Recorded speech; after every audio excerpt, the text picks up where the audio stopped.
All right, guys.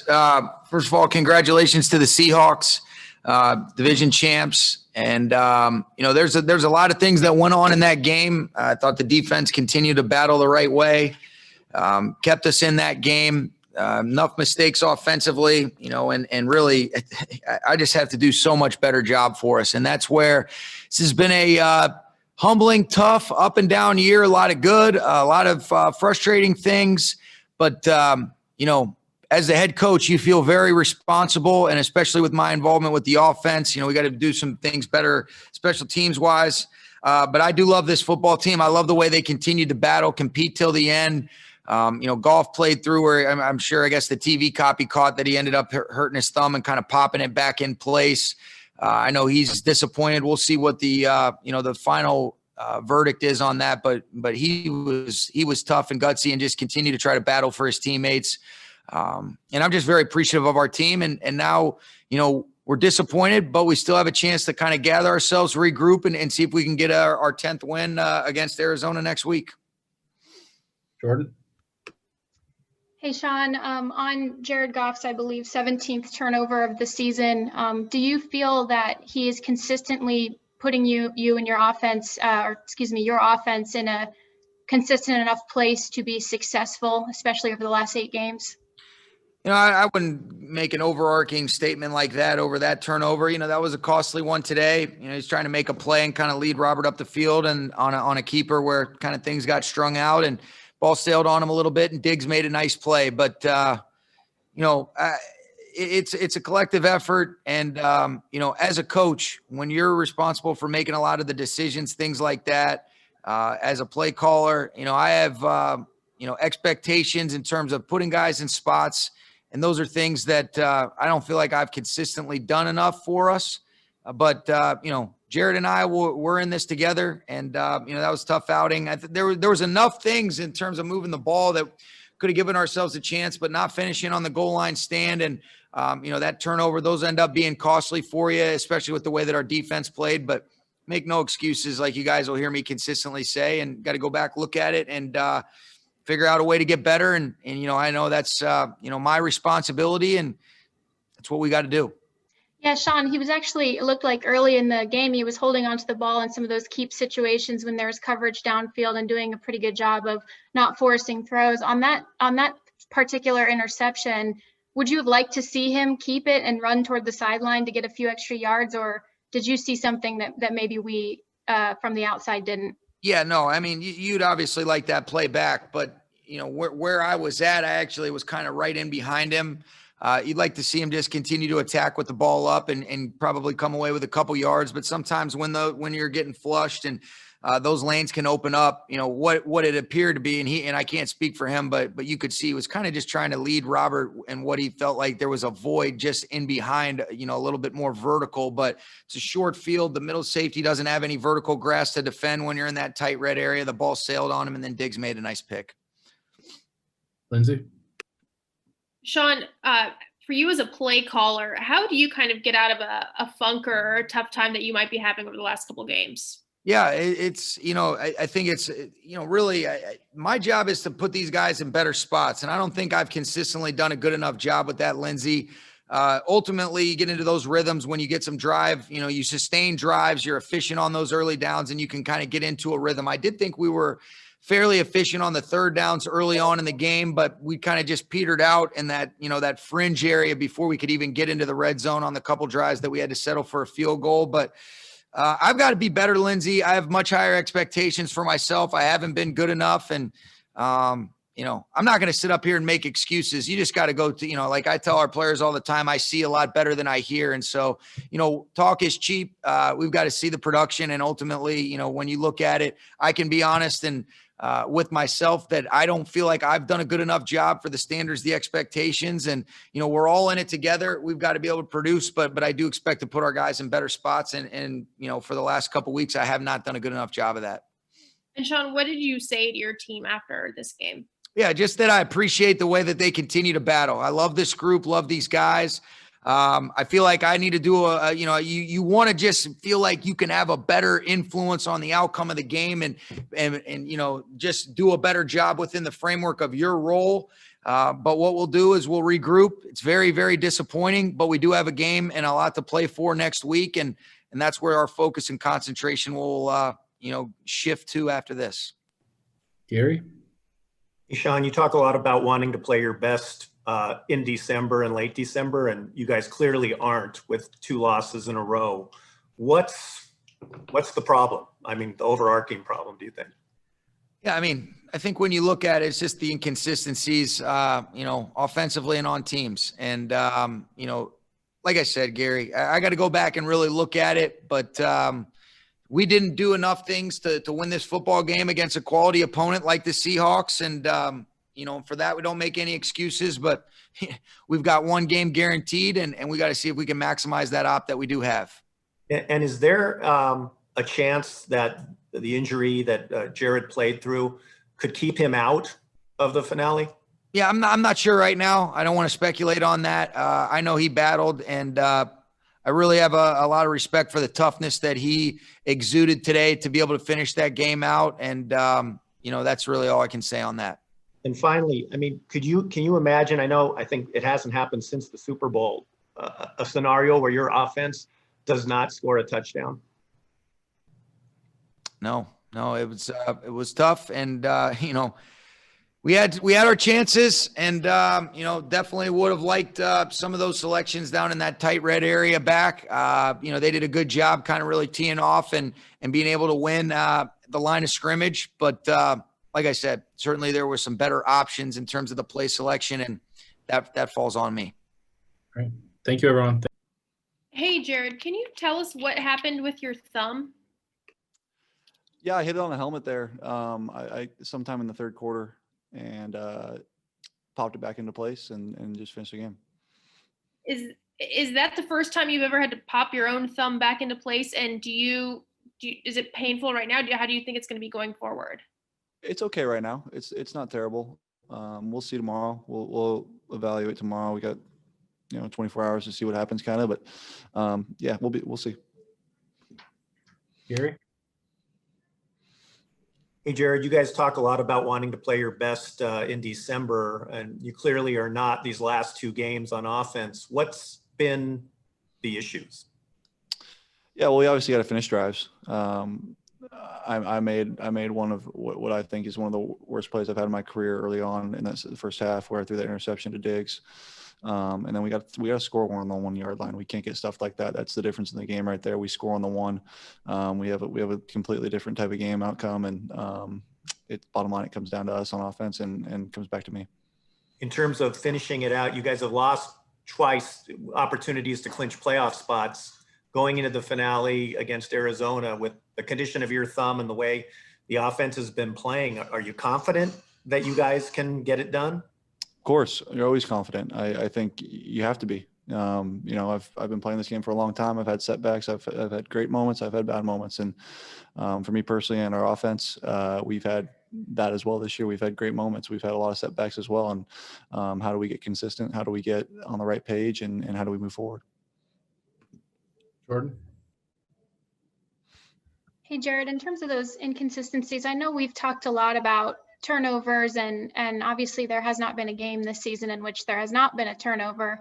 In terms of really looking at those, I understand they're all different, but what happens now? How is that hammered out? How are those things fixed? I mean, for me personally, I just need to stop trying to make a play if it's not there. I think that's what the result of the one today was, just dumb, just really dumb. I'm a lot smarter than that. I've made a lot better plays than that, and just need to not try to make something out of nothing sometimes, and just take what they give you. Yeah, and Jared, forgive me for sort of an intrusive question, but where do you think that comes from? Where do you think? Because at the beginning of the game, you weren't making those decisions. No, I think it's just a natural response to trying to make something happen. I mean, I'm the quarterback of this team, and I'm trying to score some points, and unfortunately, it has led to some dumb decisions, specifically today. And I mean, specifically just that one, honestly. But it just can't happen. Can't do it. Kevin? Did the thumb bother you in throwing after that? It didn't. Okay. No. From what you said a few minutes ago, it didn't sound as if you were certain that you'd be able to play next week. Can you in any way sort of rate your your level of certainty? I cannot. I'm not. I am uncertain. We will see. All right. And we'll wrap up with Bill and then Emmanuel, please.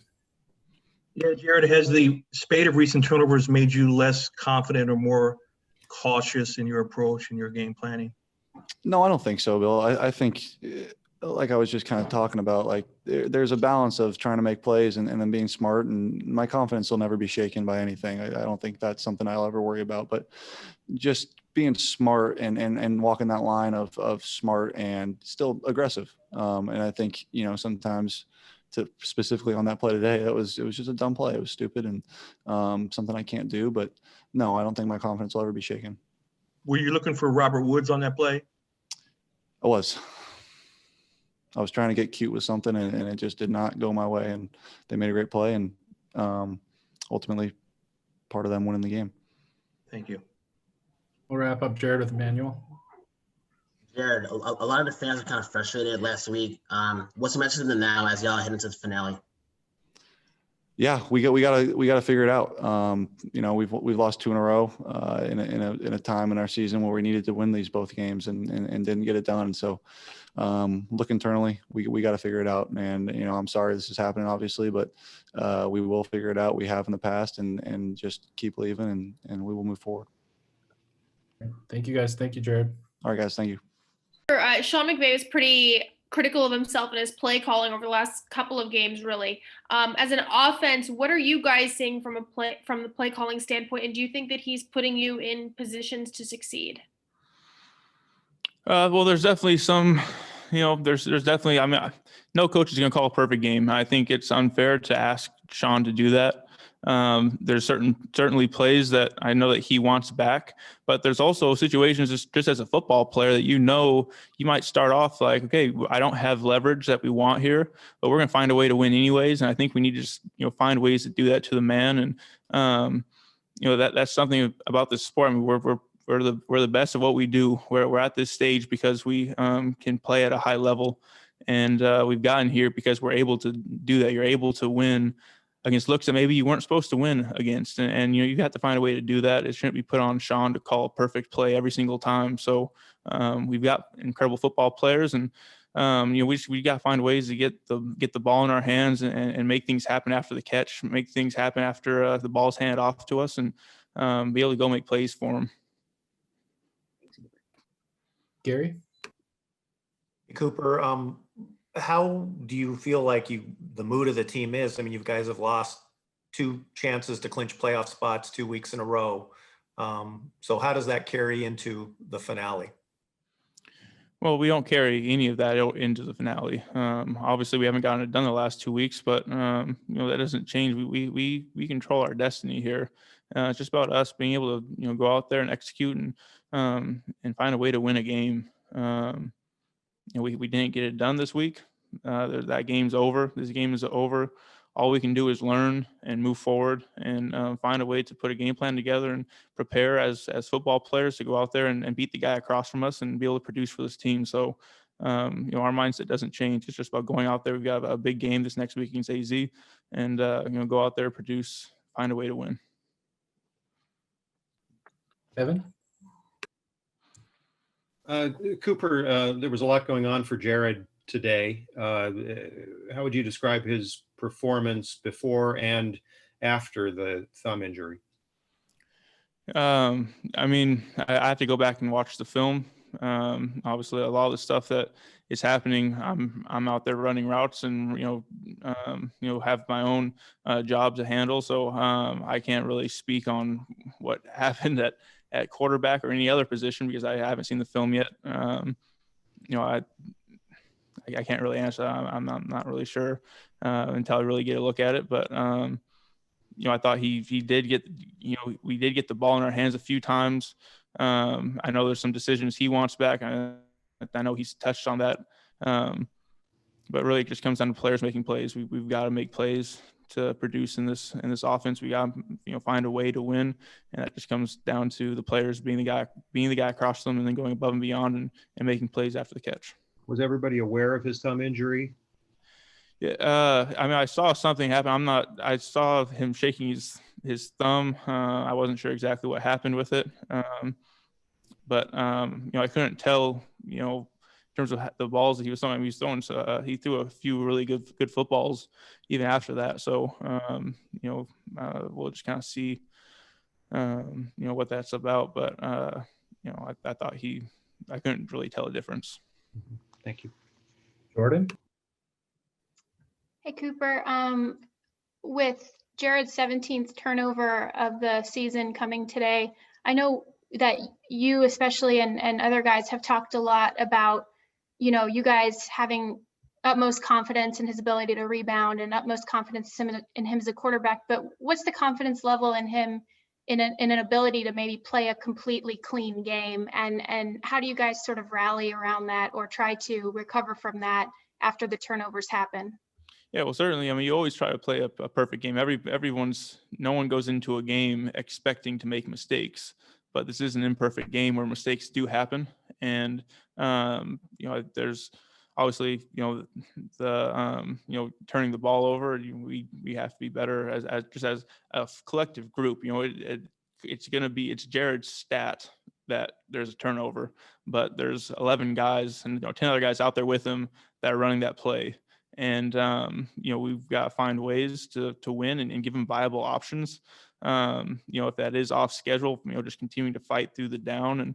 And, for us, I mean, there's no faith lost in it. We know that it's a part of the game that these things are going to happen. If Jared sat down with me and watched this game and pointed out every single mistake that I made throughout the game, there'd be plenty. Every single person, no one is blameless. No one in any game is going to be blameless. But the belief doesn't change that we've got the right guys, that we've got the guys that can go out there and get W's, and we've shown it before. So it's just about going out there, like I said, beating the guy across from you, trusting your guys, and we've got to find a way to go out there and win this one this next week. Thanks, Cooper. Yeah. We'll wrap up with Claudia, please. Hey, Cooper, can you talk about why you guys had problems getting separation from the Seahawks secondary? I mean, I don't really think we had problems getting separation. I thought the defense, Seattle came out with a good game plan in terms of how they were matching some of the things in their zone coverages. We didn't get a lot of man. They showed us it a little early on, but I thought we were doing a great job separating and being able to move the ball in those situations. And then, they got into a lot of some of their drop 8 stuff. They kind of, played their, 4 under 3 deep that we've seen from them. That's kind of their identity. And they've kind of brought some fire zones, bringing some corner cats, playing some clouds, and mixing up where that, safety's playing over the top. And then other times he's dropping down into that curl flat window. But I thought we saw a lot of zone where it's really just about finding those soft spots in a defense. And I thought we were doing a good job of that. Like I said, I need to go back and watch the film. I'm not really going to know, where the issues were until I can watch that and, really be able to see what was happening. All right. Thank you, everyone. Thank you, Cooper. Yeah, thank you, guys. Hey, Sebastian. Just wondering what the level of frustration is from the defense when you guys kind of go out there week after week and feel like you need to produce points in order to win a game. Honestly, yeah, it's frustration on our end about ourselves. We didn't have any turnovers again. We didn't give the offense no opportunity to get that momentum or spark. So, yeah, there's a little bit of frustration, but we're going to watch the film. See what we could do better, and get back to work and prepare for another division matchup. And can you give us a sense what the message is in the locker room right now? Is it frustration about what happened today? Is it urgency about the fact you guys can still clinch a division a playoff berth next Sunday? Honestly, we're just a little bit frustrated with ourselves because we could produce better. We could match the turnover ratio and whatnot. So we didn't do that, and that's how it works, man. That's how it works. Like I said last week, if you don't get no turnovers, then you're not going. It's hard to win games. So we need that. We need that so we can have momentum for our offense, give our offense a chance. Jordan? Hey, Sebastian. I guess the negative is that you guys have been in a ton of sudden change situations as a defense this year. The positive is that as a defense, you guys have really stood up very well in those situationals. What is it like to suddenly be thrown in a sudden change? And then what is it like for you guys to then hold to the field goals that you've been able to do, especially the last 2 weeks? It's awesome. It's awesome that we're able to do that. We don't let any of the outcome affect us. When we go out there, but still, we still aren't doing good enough. We have to capitalize, even though on those sudden changes and make points out of those or make turnovers out of those. That's the biggest thing that, Coach Staley always harps about, being +1 or being +2. So, we didn't do that 2 weeks in a row, and now here we are. So we're just, like I said, we're just focused on Arizona now. We got to go watch the film, see what we have to do better, obviously. Like I said last week, 24-hour rule, we got to prepare for Arizona because they're a very good team. Gary? Sebastian, as a team that is kind of accustomed to fulfilling its goals, what's it like to fail to play, clinch a playoff berth 2 weeks in a row when that was up in your hands? I think it's frustrating for everybody. I don't think anyone goes in with the mindset of, obviously trying to lose. No one does that, but it's tough. But, at the end of the day, we're grown men. We take it to the chin and we got to learn. We got to learn from our mistakes. We just got to keep on pushing forward because, it's still not over. We have one more game. And it seemed like Russell Wilson had some plays in this game different than the first one, where when he improvised, he made some pretty solid decisions that resulted in big gains. Was he a different kind of guy today? No, all credit to Russell. He's a great player. He does very great things. But honestly, like I said, defensively, we kind of shot ourselves in the foot in some situations, which is crazy to think. We played solid, but there's still some things we definitely have to clean up. And if we were able to get those things back, then maybe we could have helped out. We could have helped out our offense, with the momentum swing and whatnot. But credit goes out to Russell. Obviously, he's a great player. He's playing at a high level. We'll wrap up with Kevin and then Emmanuel, please. Hey, Sebastian, I know everybody talks about taking care of your own business, but in addition to losing 2 of your own games, you've seen a couple of other games that could have helped you go the wrong way. How much did you guys pay attention to the Cardinals game yesterday, the Bears game? Was it the Bears game today? No, we don't pay attention to that. We're focused on ourselves. We're worried about ourselves. We have an opportunity to do it ourselves, so we're focused on ourselves. But were you aware? No, that never. We were just focused on trying to win today, and that's just the focus. We're just focused on ourselves. We're focused on what we have to do to produce and win, and that's it. We're not relying on anybody else. That's just the way we look at it. That's the mindset we have because we're a very good team. We know if we put everything together that we could do it. So, no, we were not paying attention to that at all. We were just locked in for Seattle. Okay, we'll wrap up with you, Emmanuel. Sebastian, on the no turnovers, how is that correctable? Is that like punch for the ball more? Is that going for strip sacks? Like, how do you kind of correct that? Yeah, it's just that's what it is. When we're gang tackling a guy, like there are a couple opportunities where we had Carson up, in the backfield, or we stuff a run, just kind of punching at that ball, or when a receiver catches the ball going for it. You know what I mean? When Metcalf's catching the ball going for it, just being really cognizant about it. And being really aware about it, obviously, it's harder done than said. But that's just kind of what we have to do. We have to keep on doing that. And that's kind of the things that have led us to the opportunity where we're at, but we just got to keep on doing it and keep striving to do that each and every day. So we can just take our defense to another level. I appreciate you. All right. No problem. Thank you, Sebastian. All right. Thank you guys. God bless.